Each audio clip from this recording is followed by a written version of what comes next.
I've found over the years, after all these years of back and forth into Chengdu and all the different places where all these various fairs are, that you come right back to the point where we can do more business more efficiently from here in California and make occasional periodic trips.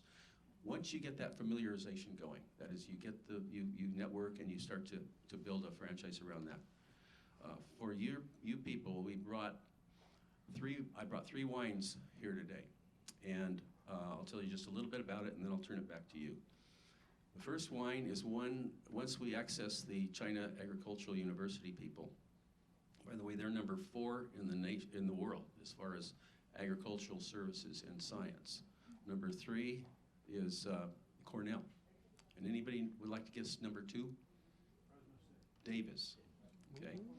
And number 1 is probably got started in the tulip business in Holland, somewhere like that. But back to the story, we had access to the graduate students, and these are the networkers, these are the sommeliers, these are the ones that are the 4- and 5-star employees that are bilingual. And that's where a lot of the high-end wine goes. It never gets, unless it's in a gift pack.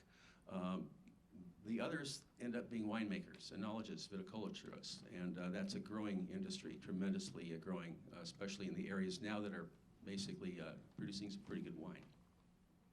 So we profiled them, and since we had access, and we came up with a wine that you will taste, 2005. 2005 was a very, it was the largest crop we'd had in Napa Valley up till that point. And so there were surplus grapes. We happened to make, 10 barrels of wine from, that were picked in November. The price was right. Just go pick them, Charlie, and make some wine, give us a few cases back.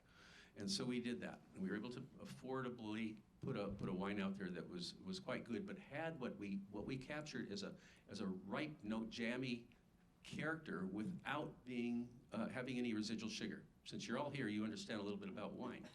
And meaning that it had some of Chinese food, not Beijing food, Peking food, but some of Chinese food is very hot, Hunan food, for example. And you like something that's a little bit on the sweet side to kind of temper that, generally speaking. White wine, of course, is not popular in China. It's out of every 9 bottles consumed, 1 is white. Okay, that's because of the baijiu problem. People think of white wine as spirits. And that definition was just changed in 2003. Government definition was changed and broken out. But back to the point, we were able to then come up with a wine we thought would meet that profile, but be a dry wine and a good entry-level wine that would then move.